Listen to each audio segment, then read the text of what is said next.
I'm Connor Rebush, and if you are interested in the finer points of face punching, you've come to the right place.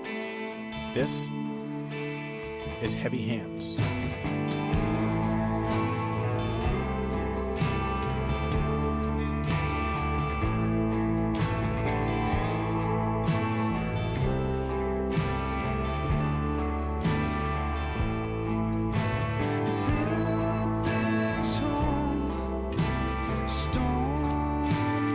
Hello and welcome to another episode of Heavy Hands. I am your host, Connor Rebush. With me, as always, is Patrick Wyman. Pat, Johnny Hendricks got knocked out. Not only did Johnny Hendricks get knocked out, it wasn't in the 10 rounds that he spent with Robbie Lawler. It wasn't in the 3 rounds that he spent with Josh Koscheck. It wasn't with any number of the well-known heavy-handed finishers that he has fought and had his chin tested against throughout his career. No, it was against Kempo karateka Stephen Wonderboy Thompson, the first man to crack one of MMA's most famous chins. How can this be? Well, I mean, because I think it can't be overstated how easy Thompson made that look. Yes. Right? That not only did he beat Johnny Hendricks, not only did he knock out Johnny Hendricks and force Big John McCarthy to step in and stop the fight, he went through him like shit through a goose. There's no real way around that conclusion that after the first sequence, when Hendricks managed to back Thompson up to the fence, got him down to his knees but didn't complete the takedown, kind of tried to wear him down in the clinch a little bit, actually landed some good shots in this little infighting exchange, that started the fight. After that, I don't think Hendricks landed a single shot. I don't think he landed a single strike after that. No, I don't think so. It was, a lot of people have compared it to Holly Holm's victory over Ronda Rousey, and I think it is very much a higher level version of that, because obviously Johnny Hendricks is a much better striker than Ronda Rousey, and probably a somewhat more diverse takedown artist, though not as efficient, or as, he has more positions that he likes to work from than Ronda, but definitely more competent on the feet than Ronda has ever been. And yet Stephen Thompson beat him even more easily than Holly Holm did Ronda Rousey. I thought it was a recording that I had of this fight, because I didn't get to watch it live on Saturday. I know a lot of people find that to be quite shocking, but Pat, you and I have lives. We have loved ones that we have to spend time with. Speak for yourself. Yeah. Well, we live, arguably, both of us draw breath, and sometimes we have to do that away from our computers. And so when you spend all week covering the fights, often the weekend is then reserved for non-computer time. For me, anyway. I will speak for myself. But so I watched this fight on Sunday, and I looked at my little scrub bar at the bottom of the screen, and I said, 10 minutes left before the recording ends. This cannot possibly be a decision. In fact, it seems like it'll be a first-round finish. Johnny Hendricks must win. And a minute into the fight, I was certain that I had been wrong. And I was certain that it would be Stephen Thompson getting the finish. I knew, because he controlled that fight so utterly.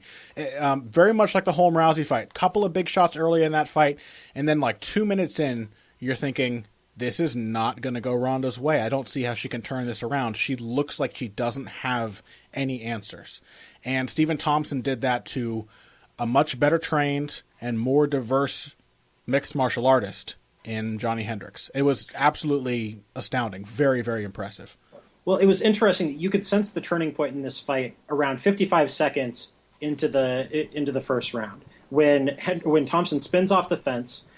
He gets back to range. He feints a sidekick. Then he kind of circles a little bit, avoids Hendricks' forward movement, and then he lands and then about a minute and 20 seconds into the fight, he lands a sidekick to the torso and then a hook kick to the face. And then after that, Hendricks had nothing to offer.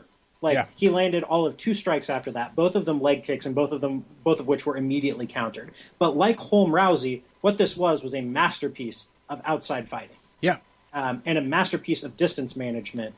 And both you and I wrote articles about Thompson's mastery of distance and how much trouble Hendricks had with that. Because in the early going, it looked like Hendricks knew exactly how he was going to solve the riddle of Stephen Thompson. Yeah, he clearly had a plan, and he talked about it beforehand, and it made sense. I just think he had not faced somebody who knew how to play with the distance this well. No, because it's not.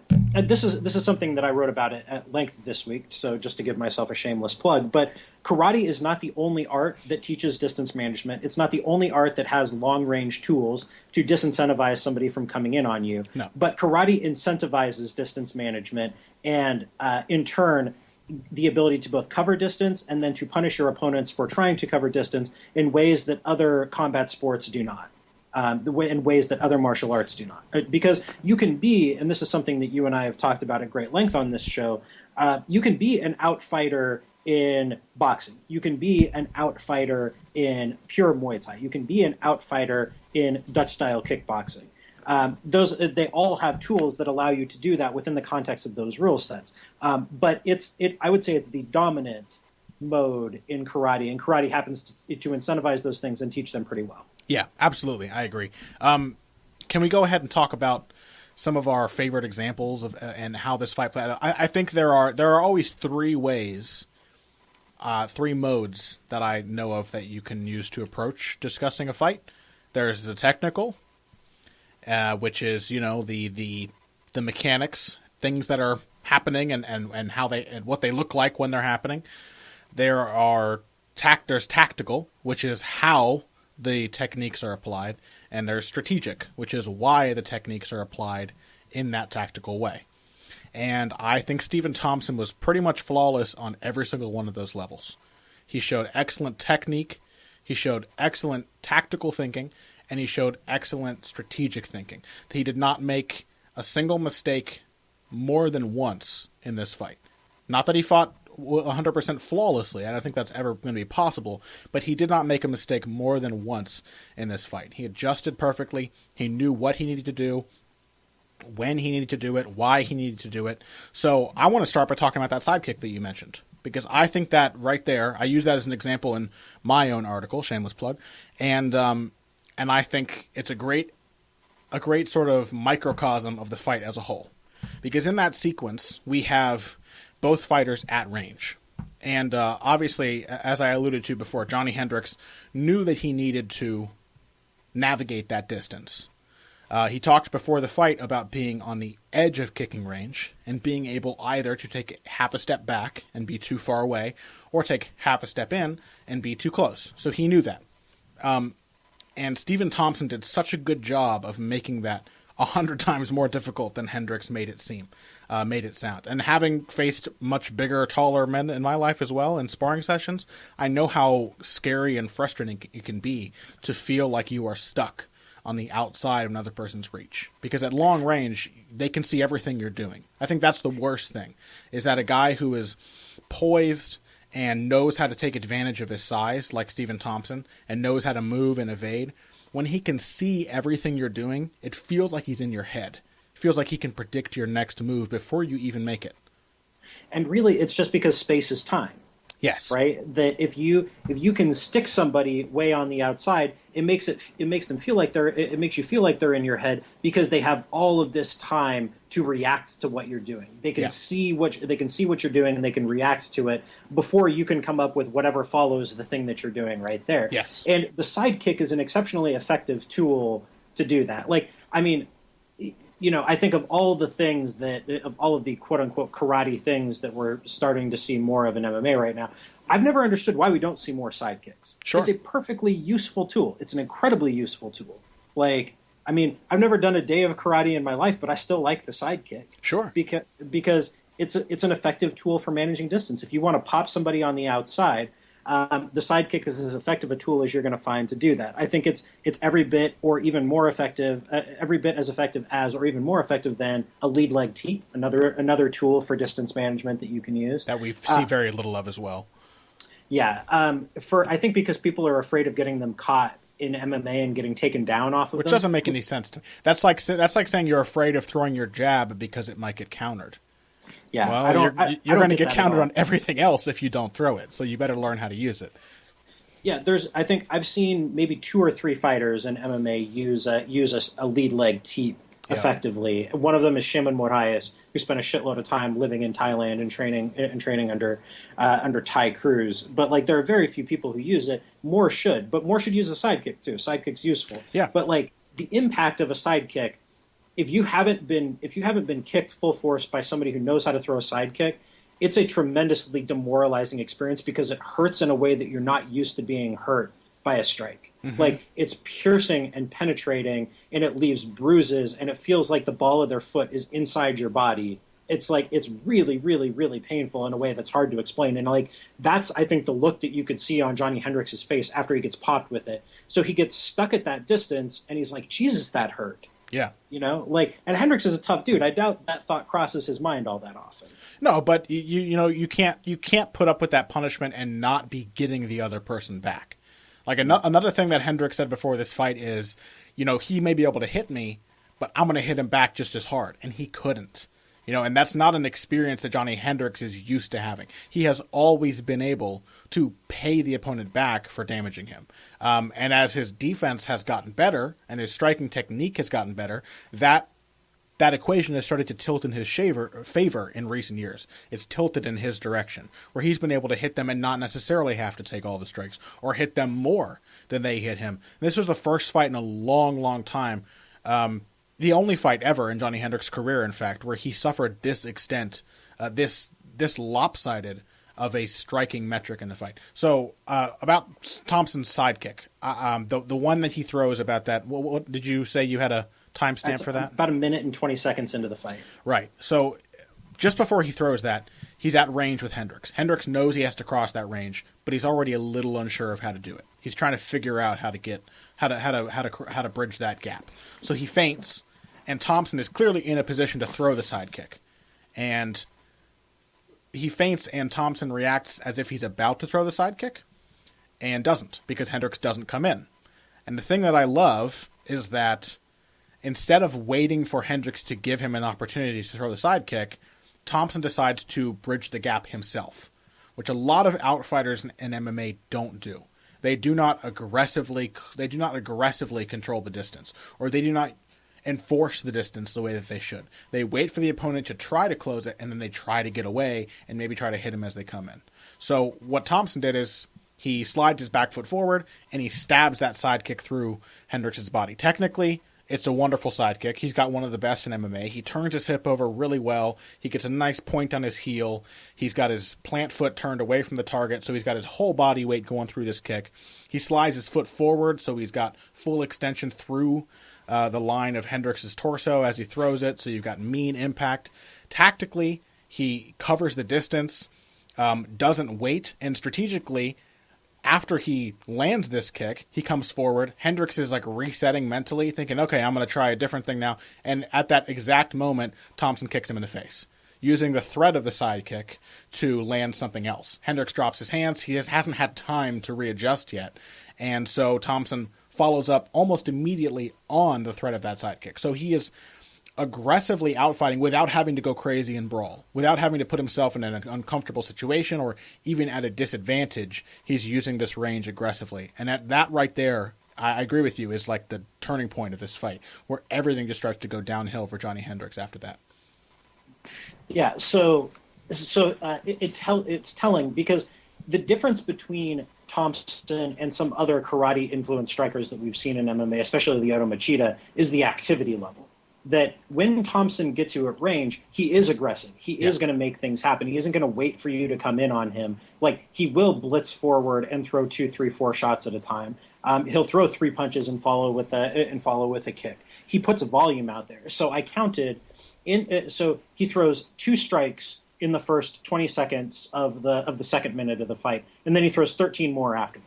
So he throws 15 strikes in a minute of fighting, where he only throws 2 in the first 20 seconds. Like, that's great volume. That's going to win you decisions, and in fact, that kind of pace has won him decisions in the past against people like Patrick Cote. Like, even if he doesn't get the knockout, he's still putting volume on you. He's still going to wear you down. He's still going to wear you out. He's going to score points. And strategically, it makes sense, because he's never inviting. He's never welcoming you to cover that space. A lot of fighters who have this idea that, okay, you have to be safe, so don't attack too much because it's risky. And also, if your hands are down, you're going to be open, so keep your hands up high. They do all of these things that are designed to protect them that end up kind of being the foil to what they want, the foil to their game plan, where their hands being up in a defensive position, they don't look threatening, so the other guy covers that distance. And they don't throw that much, so they aren't threatening. The other guy can cover that distance. Thompson, when he counters you, he doesn't let that be it. When he would land those hop step right hands on Hendricks, the ones that Conor McGregor has gained recognition for, but that Thompson's been doing for a long time and does probably even a little better in terms of angular footwork. He would land that. Hendricks would have a sort of mental reset that he was doing, which he's always done, and Thompson's the first guy I know of to actively capitalize on it. He would see him doing that after landing, and then he would throw 3 more strikes. Always 3 or more right after, and enforce that distance. He would force Hendricks to recreate the gap, which is such a demoralizing thing to have to go through. If you're the fighter who spent the entire fight up to that point knowing you have to close this distance, and then you're desperately trying to create space to protect yourself, that's horrible. You are actively thinking in your head, all I can do to avoid being hit is to stay so far away that I can't possibly win. Which sucks, And then his only options at that point are to lunge across his space and to open himself for counters. And that's when Thompson ended up cracking him and set up the finish for the fight. I think we didn't realize until now just how much Hendricks' combination striking has been dependent on his ability to touch the opponent. And he had no feelers out there. He was not able to even touch. Thompson didn't even have a hand out there because he keeps his hands so low. So he wasn't measuring distance. He wasn't out there flashing a jab and letting Hendricks touch it and get a feel for how far away he was. All he had was his head, a seemingly open target that was never quite close enough to hit. So Hendricks was just swinging at air all night. No base off of that. You can't plant your weight into, because even if a strike is blocked, you can still power off of that. It still feels like it lands, It sort of builds confidence. It gives you a sort of base of operations to build the rest of your combination. Swinging wild is exhausting and demoralizing, and that's all Hendricks was able to do. So he couldn't get anything going. He started getting more desperate. That space only got larger, and he was more open as he ran out of ideas. Which is crazy, man. Just to think how good Johnny Hendricks looked on his feet in all of his last 3, 4, 5 fights, striking competitively with both George St-Pierre and Robbie Lawler, and even when he was less technical, striking competitively with Carlos Condit before that, and Mike Pierce, another solid boxer. It's just insane to see how badly he was outclassed, and I think you have to give so much credit to Stephen Thompson. And boy, am I glad that we did not paint this as some kind of one-sided matchup on last week's show, because it was really one-sided in the direction that neither of us foresaw. It's really hard to overstate how impressive a win this was, right? Because Johnny Hendricks is the former welterweight champion. He went out there and had 2 extremely competitive fights with Robbie Lawler that took place almost entirely on the feet. Mm-hmm. And he did well against another outside fighter in George St-Pierre, where he was able to cover the distance, and he had a lot of tools for punishing the specific things that GSP was trying to do to close that distance. But the space here was so much. It was so much space. It was so hard for Hendricks to cover that distance. And Thompson had so many different ways of using that distance against Hendricks, both as he moved backwards and as he moved forward. Right. The space was a masterful performance. The space was larger than it's ever been for Johnny, and it was more dangerous to traverse than it's ever been for him. Nobody else has ever created that much of a sort of a bed of coals between Johnny and his opponent before. Yeah, I'm glad that you brought up the counters earlier, because I think it's hard to overstate how much I think the real meat of Thompson's game is those counters. That far more his blitzing combinations are great. He's really good at picking his spots to move forward and move into those combinations and stick his opponent on the outside to take them off of their game of trying to cover that distance. But really, where he shines, where he's one of the best in all of MMA, is those hop stepping or backstepping counters. And his ability to step off to an angle as he throws them, and then to immediately step off to another angle and either throw another or escape back into open space. Yeah, absolutely. It's absolutely masterful, because he creates like a decision tree of options for himself as his opponent tries to cover this gap that is too far for them to cover safely. Like, he can either just backstep and get out of the way. That's option number 1. Option number 2, he can backstep or hop step off to the backwards and to the side to create an angle for the counter, or he can go backwards, throw the counter, step off to an angle, then step off to another angle and throw another counter. So he's like turning himself clockwise or counterclockwise as he's throwing these things. Like he's stepping to different positions on a clock. He can do that. He did that to Hendricks. Like one time he cracks Hendricks with a backstepping counter right hand, and then stepped off to another angle and hit Hendricks with it again, almost like an inside angle counter across the plane of Hendricks' body. Yeah, and then he can step off to another angle to get back to safety. That was right there before the end of the fight. It's just a tree of options. Right before the end of the fight, he did that double right hand, which I loved. Again, he didn't land the counter and he wasn't satisfied. He saw that there was an opening and pounced on it. I think that those counters are really the one thing that if you took them away, Thompson's game would not work nearly as well as it does. I think if you took those counters out of the equation, that's kind of the basis. But what I love so much is that he's built up the rest of his game to support those counters. You know, he doesn't just because if you had only those counter rights and things like that, sometimes left hooks for him and the pull counters and stuff like that he's shown he's so good at, he would throw 20% as many strikes per minute. He'd throw maybe 4 or 5 strikes per minute. Because the opponent's only going to give him Go on. Yeah. Oh, think back to his fight with Robert Whittaker, who actually is a fairly similar kind of striker, I would say. Like they both have, like Robert Whittaker too comes from a karate background, though he's done a lot more boxing and Muay Thai and the like since then. But they're fairly similar strikers in the broad outlines of their game. They both like to explode forward into these kind of blitzing combinations. They both throw quite a bit of volume. Whittaker is much more comfortable in the pocket, I think, than Thompson is. And in their fight, that's remembered now as kind of a drubbing of is kind of Thompson drubbing Whittaker. But Whittaker actually had a lot of success in the early going until Thompson found the range on his counters. Yes. Once Thompson got his counter game going, Whittaker was in huge trouble. Yeah, those counters are what do the damage and score. Like they really score and sit in the mind of the opponent. But the thing is that everything else Thompson does enforces those counters. The fact that when he lands one, he then forces you to respect him again. You can't get countered by Thompson and then say, all right, well, I'm going to hit him back because he scares you off after doing it. Or you can't not get countered by Thompson by not charging in because he will cover the space himself and punish you at long distance. He's got the pot shots and the combinations and the forward aggression to back up the meat and potatoes of his game, which are those wonderful, accurate counterpunches built off of that sharp understanding of distance. Yeah, absolutely. It's a really complex game. All of the different parts of it mesh very well together. It's a complete and mutually reinforcing kind of game that he has. I don't know. I mean, we'll get into this a little bit in the next segment, I think. But who do you think can outstrike Thompson at 170 pounds? I don't know. Why don't we take a break, actually? We'll let that kick off our next segment. After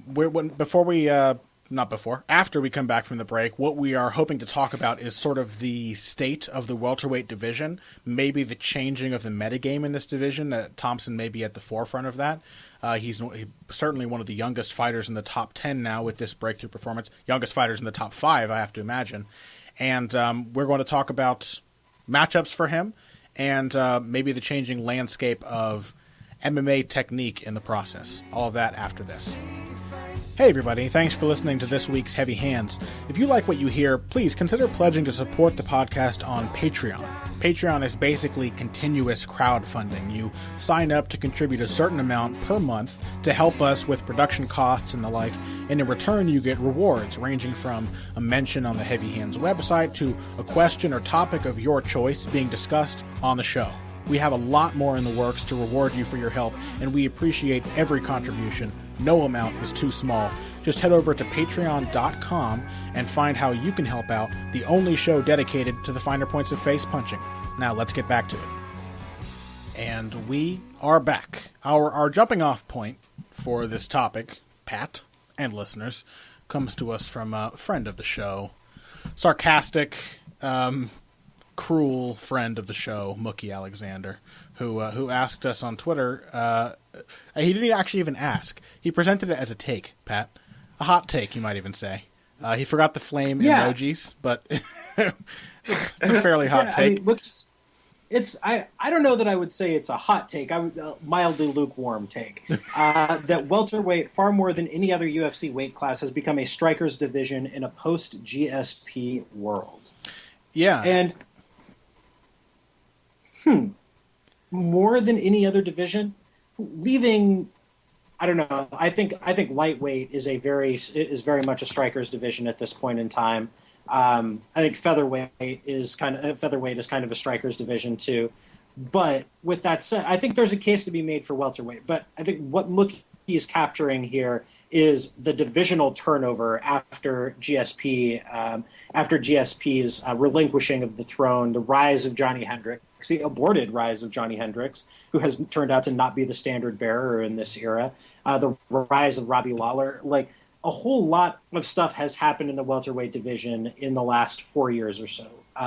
And I think we're kind of at this point right now where we're about to undergo another huge wave of turnover. We had a big one a few years ago, and there's about to be another round of turnover. And as a result, the game that's being played at welterweight is changing a great deal.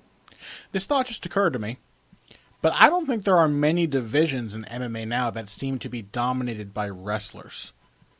So is it perhaps the case, not that welterweight is now...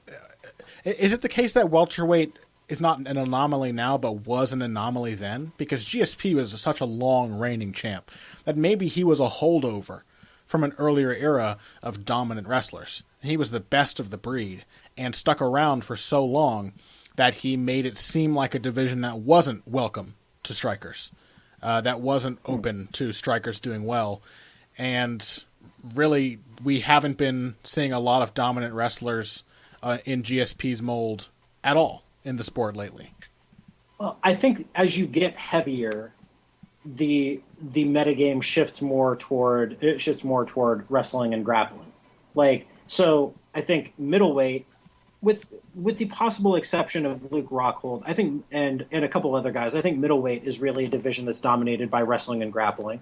I think Chris Weidman far better wrestling and grappling than he is at striking.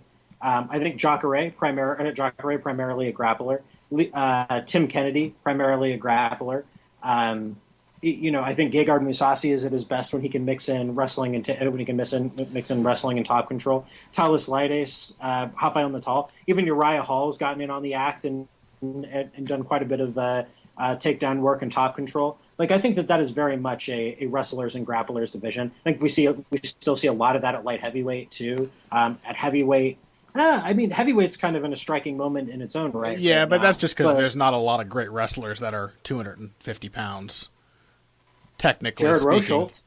Yeah, what are you saying about Jared Rosholt? There is Jared Rosholt, and there is Jared Rosholt. I mean, there's Jared and there's Cain Velasquez. And then the next best wrestler in the division is probably Josh Barnett, who's not that great of a takedown artist. Oh, Stipe, man. Stipe was a okay. Division I wrestler. Okay, but even then, Fabricio is a pretty good wrestler. Yeah, pretty good. But if we're saying, like, it's Fabricio Verdum, one of the top 5 wrestlers in the division, compare it to middleweight.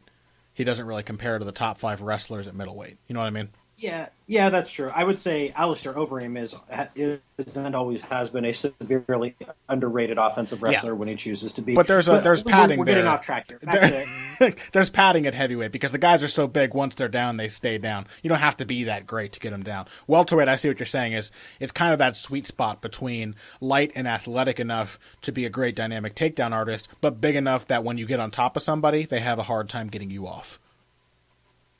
Yeah, and as a result, I think we see the highest level of both offensive wrestling and takedown defense at welterweight. Sure. I think that's really the interplay there. That, like, think about what an insanely good defensive wrestler Robbie Lawler is.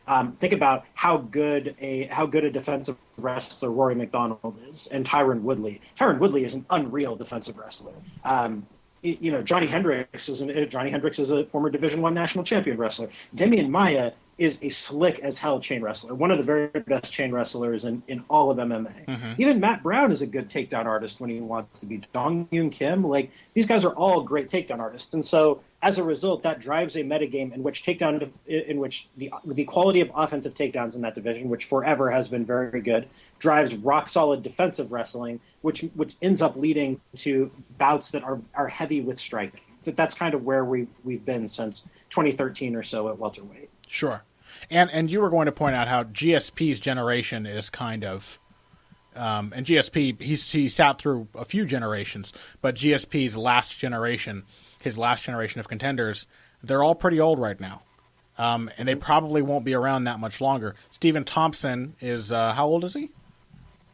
Stephen Thompson is a young 32. He's about to turn 33. Is he really that old? I didn't realize. I thought he was younger than that. He's so baby-faced, that Stephen Thompson.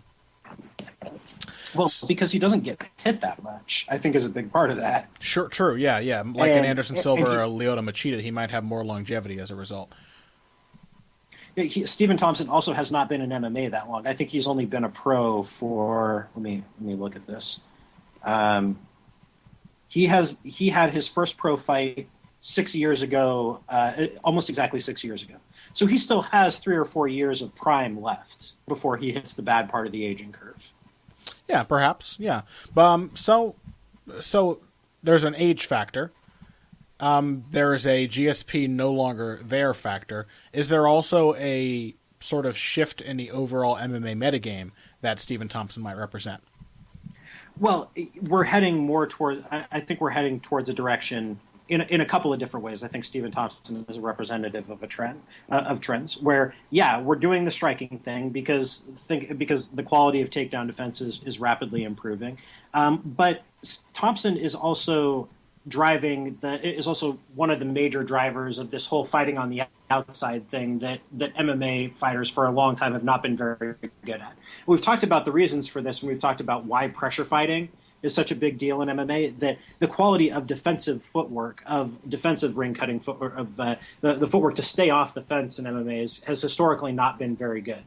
Because it's not just the footwork, it's that you have to do a whole lot of other things too. You have to pick your spots to attack with your own combinations. You have to have strikes to manage distance. You have to have the footwork, but then you also have to be cool enough to not panic when somebody like Rafael dos Anjos or Conor McGregor or Ronda Rousey comes barreling toward you. You have to have the presence of mind to stay calm under those circumstances and know which of your options, countering, escaping, or just staying in the pocket and swinging back, is going to be the best given where you are in the cage and all of those other things that play into that. Yeah, it's hard to do. It's really hard to do well.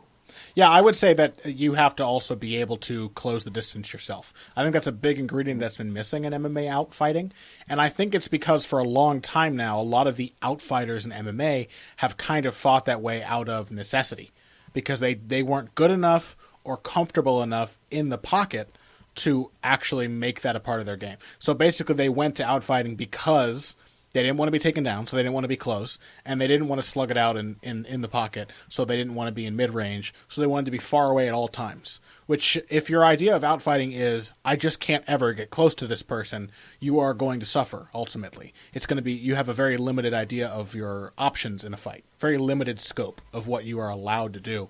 And then when you are inevitably put out of your comfort zone, you are going to perform badly. And this is even the case with very good fighters. I used Alexander Gustafsson as an example in my article this week, but I think maybe a better one is Junior Dos Santos, a guy who was a good outfighter by the metrics of heavyweight, but when you put him in a range that he doesn't want to be in, it becomes very quickly apparent how limited his skill set is. Or somebody as talented and as excellent as Anthony Pettis. You give that guy a pocket exchange, and he does this well, but he brawls his way out of it.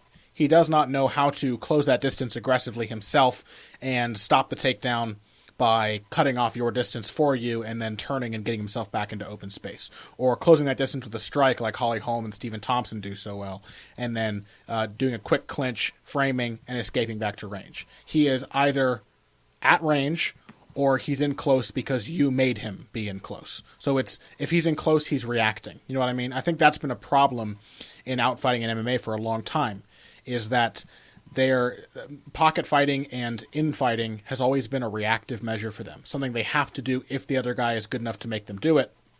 But when given the choice, they're always going to be at long range. And that is just not a tenable way to expect a fight to play out. You can't go into any fight. I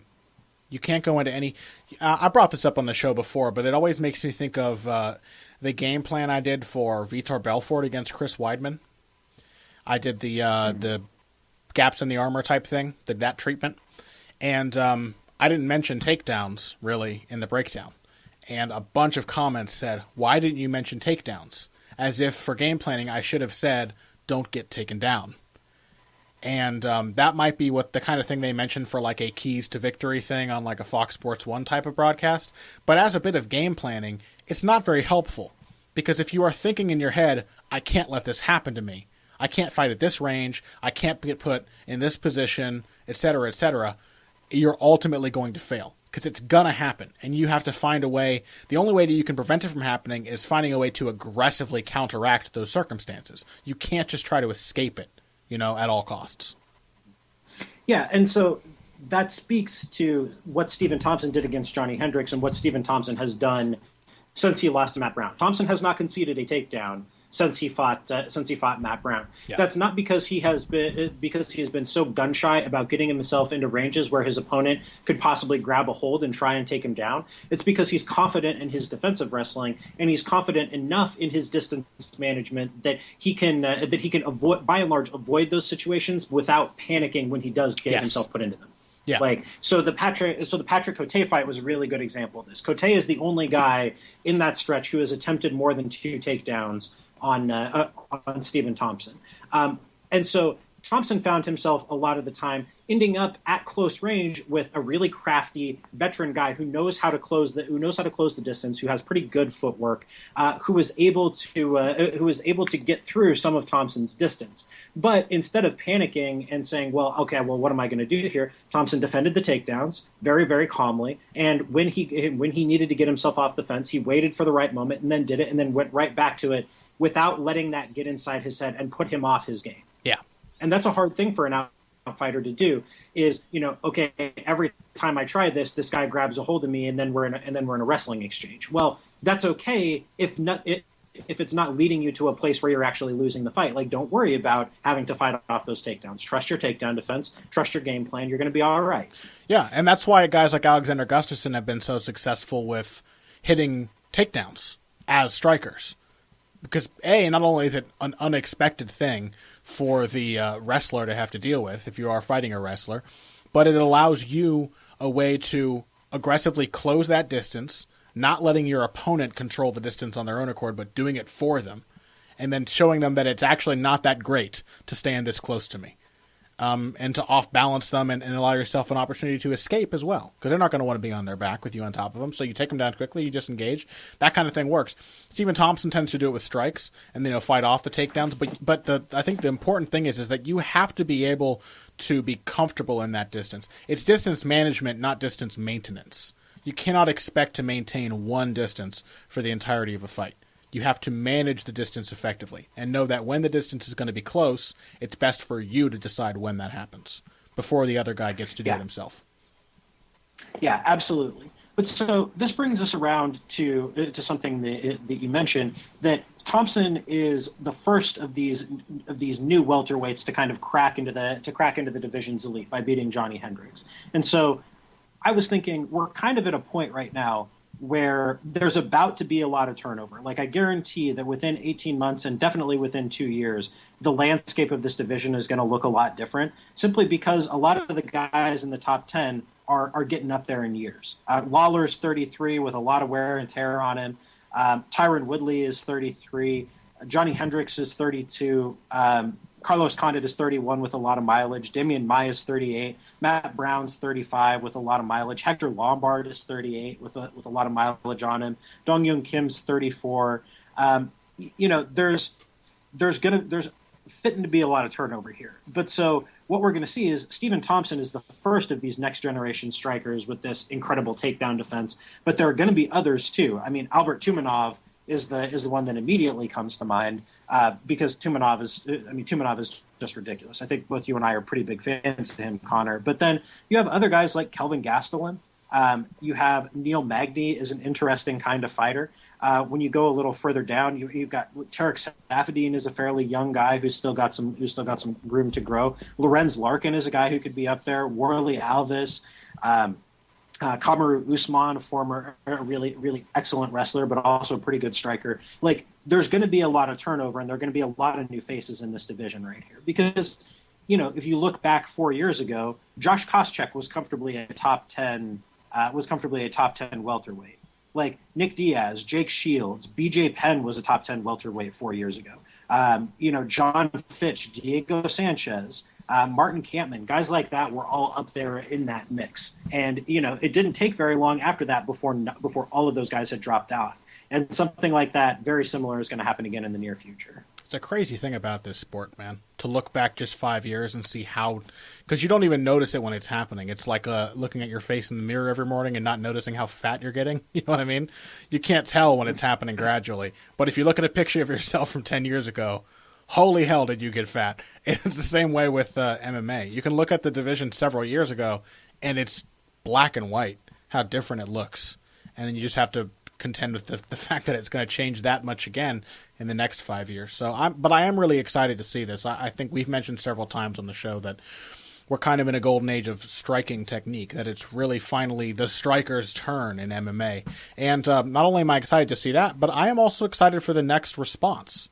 How are wrestlers going to make themselves competitive again? I think wrestling is probably still the best base you can have to come into MMA, or one of them.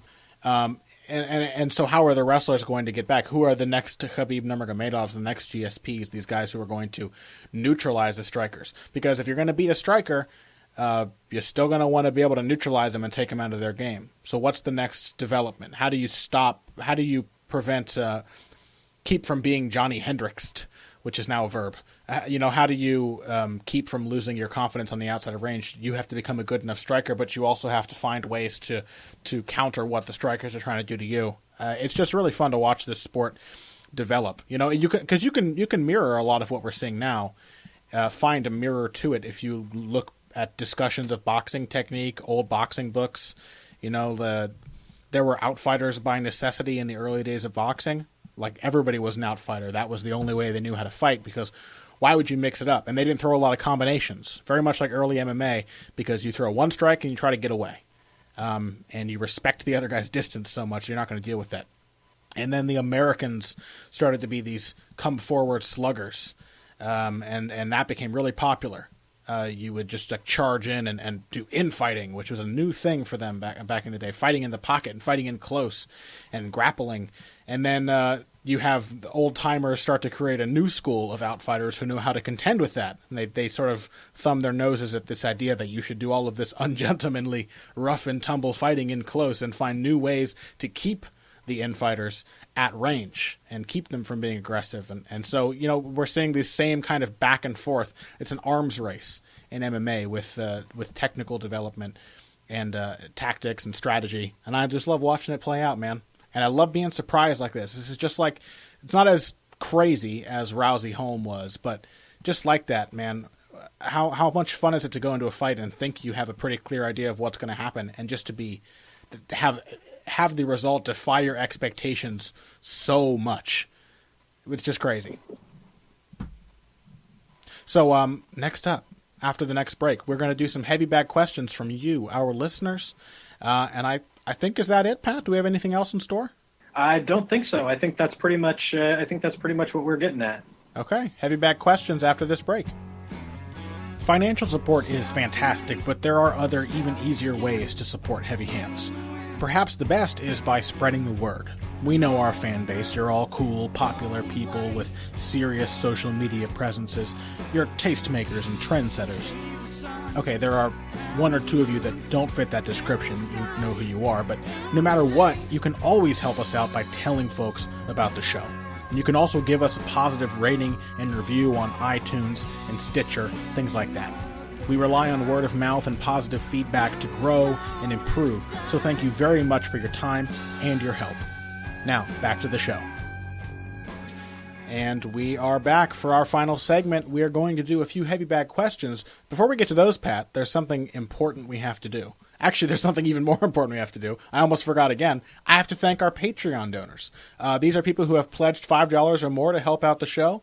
Some of them, of course, that helped fund the show in the month of January. So thank you very much to Shane, Walsh, Owen, Alex, Chris Reaney, Carl Calmer, Chris Duncan, and Axel Holt. Thank you so much. We really appreciate your support. And guys, we realize that we've probably run through most of the heavy bag questions we're going to get from our $5 and up donors, pledgers, patrons. So if you have already sent in your questions and had them answered on the show, now is the point at which you can resend a new question.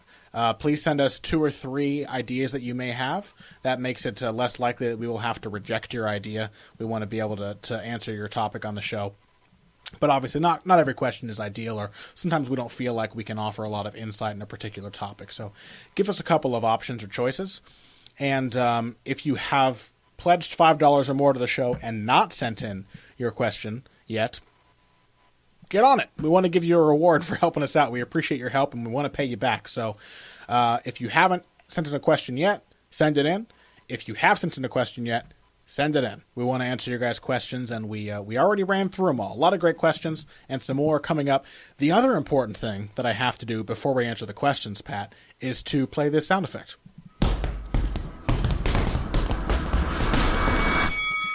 And that, of course, is the heavy bag sound effect provided to us very kindly by Oxygen Addiction on Reddit. Not a very good MC today, Pat. I'm stumbling all over my words.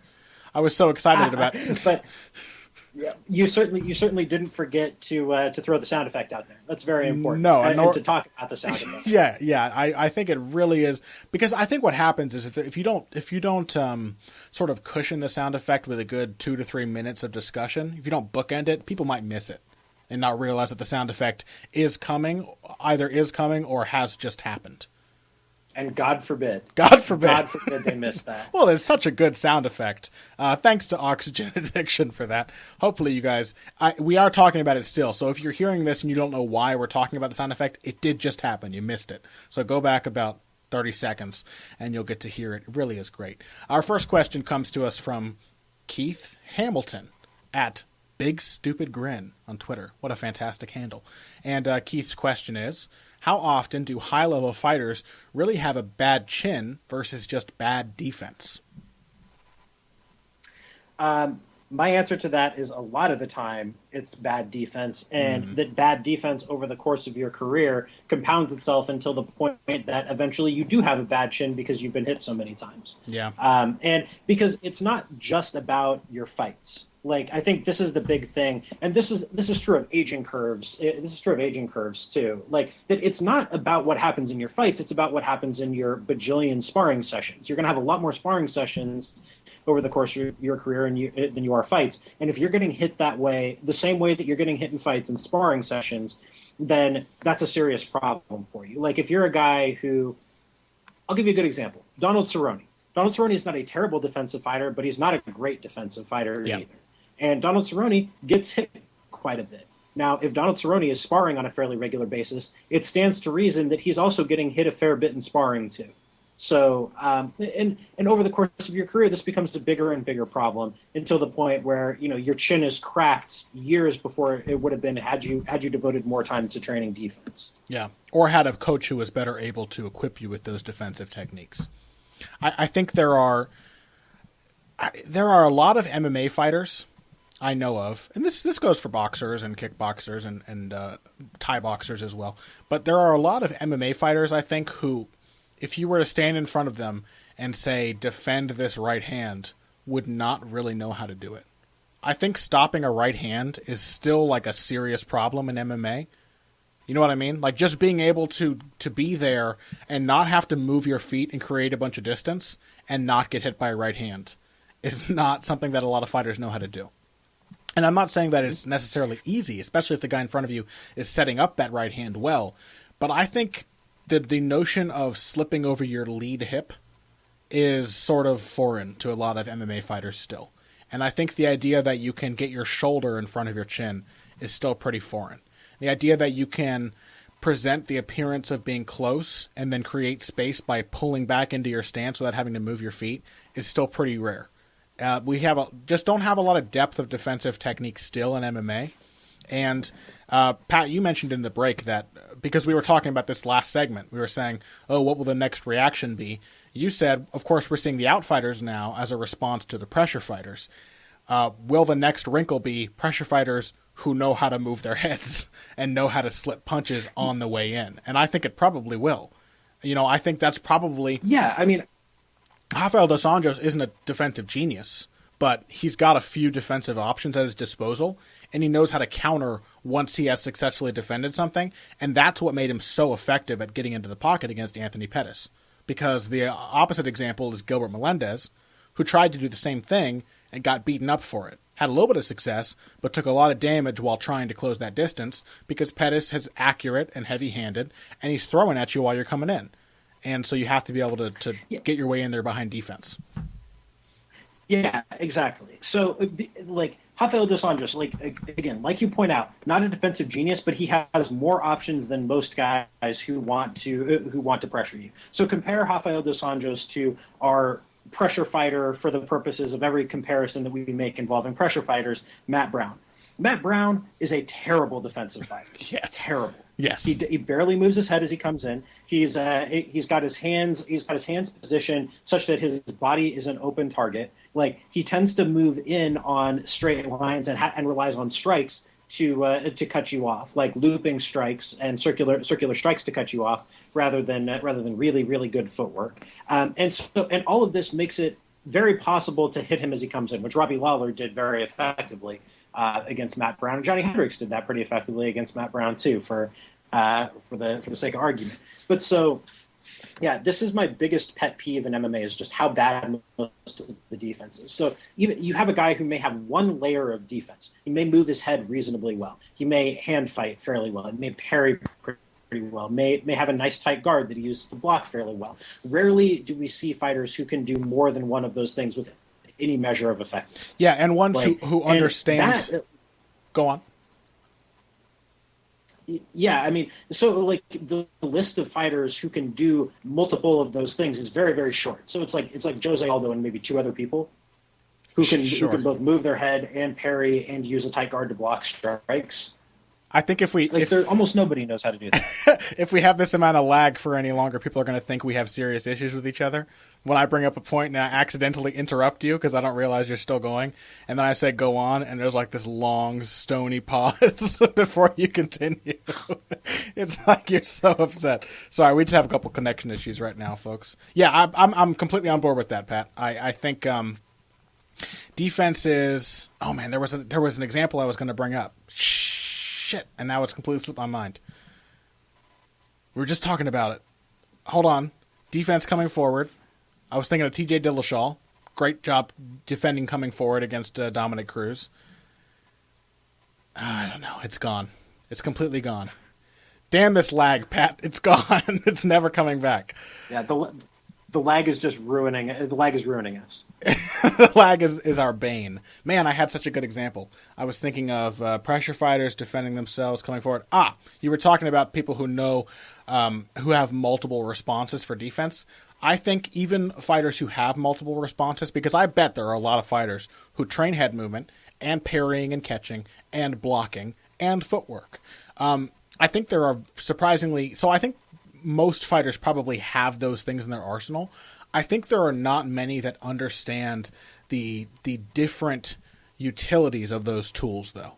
You know what I mean? The different ways that those tools can enhance or hold back certain aspects of your game plan or your style.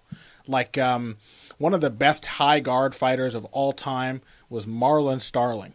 And Marlon Starling was a counterpuncher.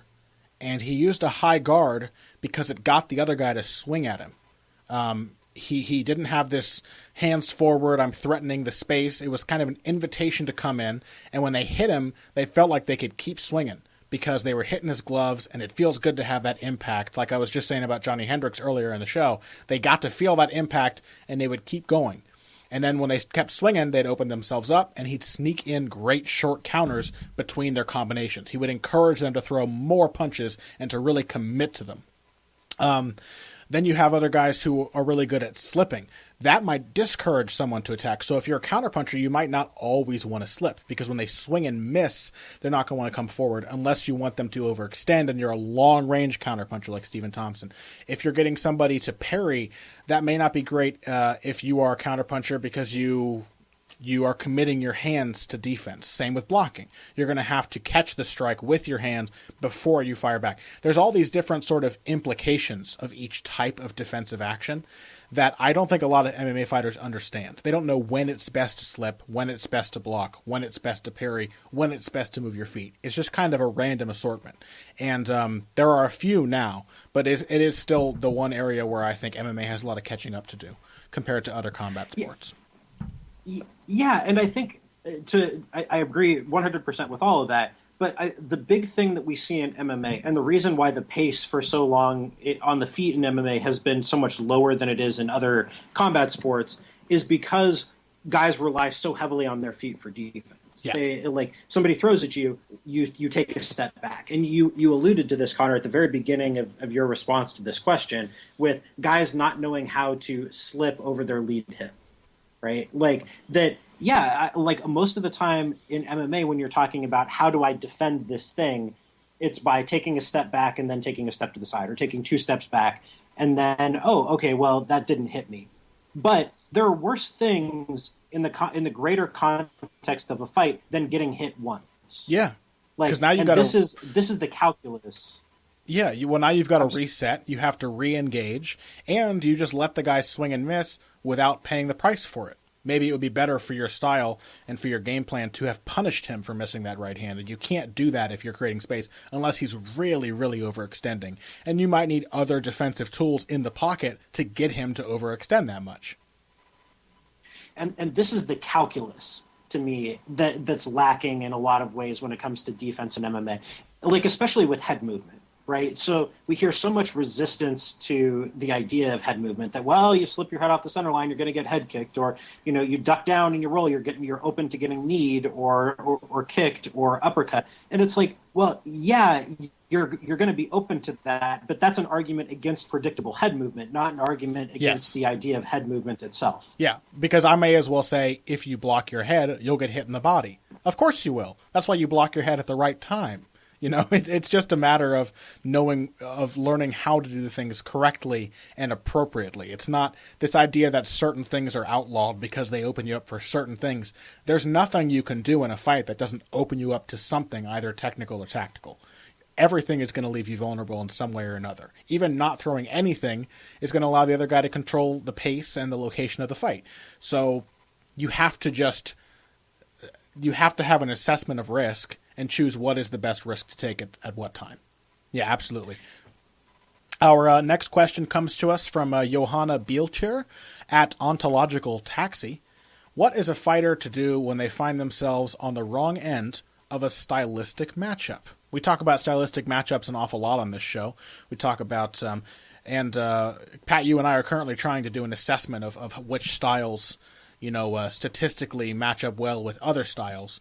But we often talk about how somebody has a rough matchup for somebody else, that somebody is going to have a tough time of it with his opponent just by nature of their two styles. How do you think, as a general rule, those fighters can adapt to that situation? Well, I think first and foremost, it starts with a sober and accurate assessment of both your opponent and yourself. Yeah. Right. So to say this person is a rough stylistic matchup for me, okay, that's the most basic level of analysis that you can do on your fight. And then you need to start to break this down into chunks and figure out, okay, where is my opponent specifically stronger than me, and how do I stay out of those areas for as much time as humanly possible? Where, if we're talking about, it could be the clinch, it could be the pocket, it could be long range, it could be in wrestling exchanges against the fence, it could be in open space.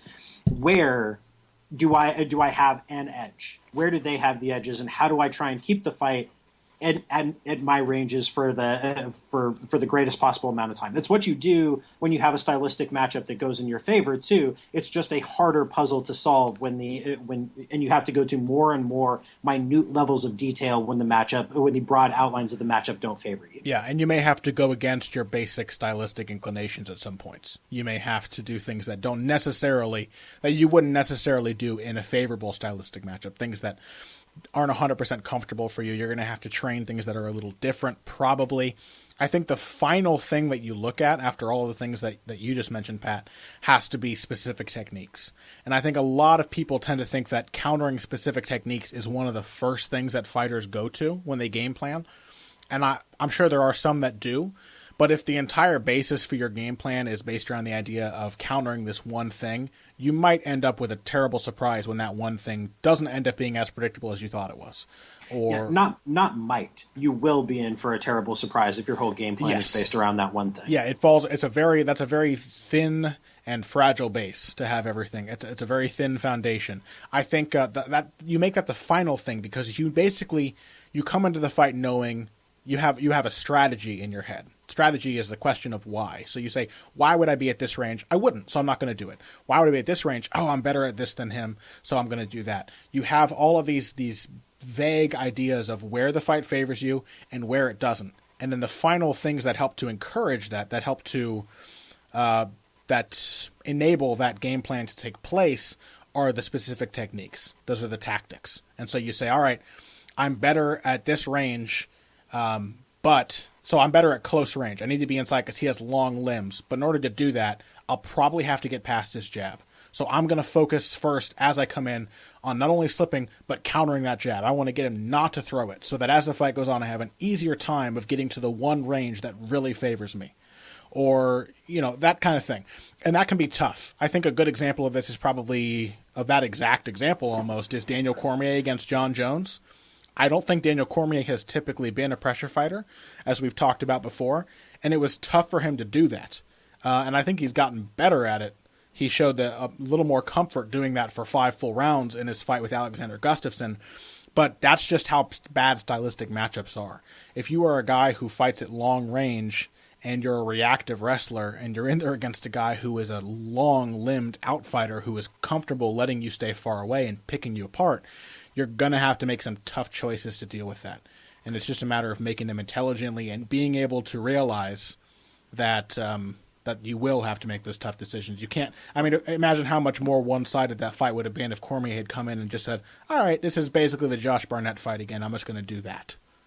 Yeah, I think all of that is right on the ball. And, to continue to use the example of Cormier, you have to be willing to take risks and to put yourself in danger. Like, if you know that it's a rough stylistic matchup for you, you have to accept the fact that you're going to have to put yourself in positions where your opponent can do things to you that you don't want to have done to you.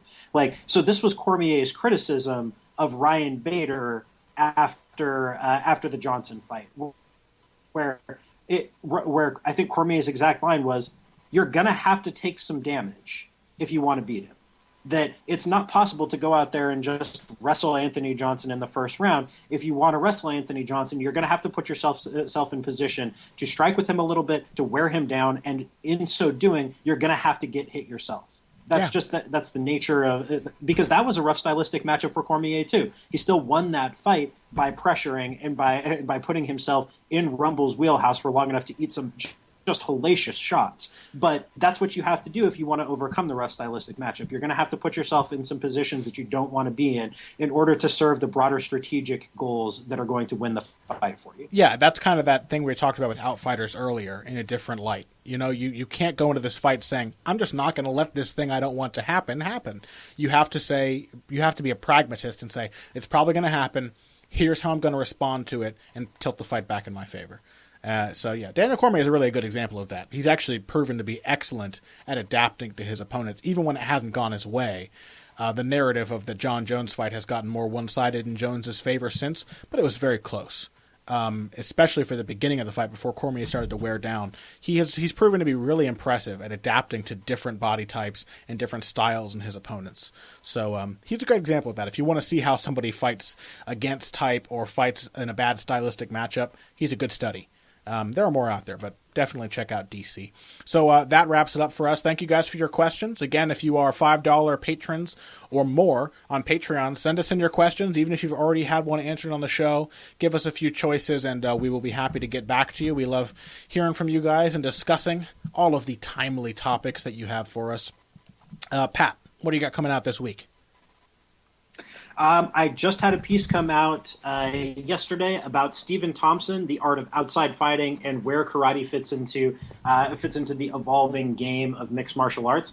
And then I don't know what my second piece is going to be this week. It might be a little op-ed about Russia as the hotbed of new MMA talent. I've kind of had an idea about that percolating for a while. What are you doing this week, Connor? Well, I had a Stephen Thompson article as well. And then later this week, I'm not really sure either, actually. I should have prepared. You know what I am excited about, though?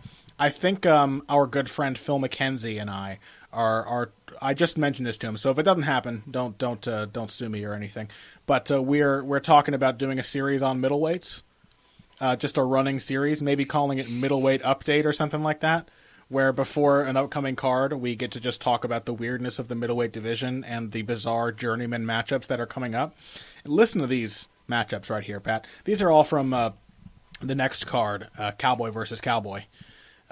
We've got Daniel Serafian versus Oluwale Bangbose. We have Joe Riggs versus Chris Camozzi. We have Derek Brunson versus Rowan Carnero. We got some middleweight fights in this card, and I'm really interested to talk about them. So I kind of want to maybe... Phil's a smart guy and a funny guy. Hopefully we can tap into the weirdness of that division that you and I tried to explore a couple weeks ago, because it really is a fascinating thing to talk about. That Chris Camozzi, Joe Riggs fight, my God, man. I can't believe that's a thing that's happening here. Right, exactly. It's almost like every single fight. Here's another one coming up the week after that. Scott Askham versus Chris Dempsey. Oh, wow. That's a middleweight fight right there. That is just right in the sweet spot, isn't it? Even a higher level version coming up in the co-main event of that card, Gegard Mousasi versus Talis Laitis. That's like the elite version, but it's still like a weird journeyman kind of matchup. It is such a fucking bizarre division. It's so bizarre. It is. So hopefully that turns into a fun idea. I'm looking forward to it. It should be exciting. I don't really know what's going to happen, but I'm looking forward to delving into the weirdness of 185. And with that out of the way, I think that is our show. So thank you, everybody, for joining us. We hope you were as pleasantly surprised by Saturday's result as we were. We hope you're looking forward to what Stephen Wonderboy Thompson can do in this division next. And if you came here today for the finer points of face punching, you came to the right place. This has been a Heavy Hands.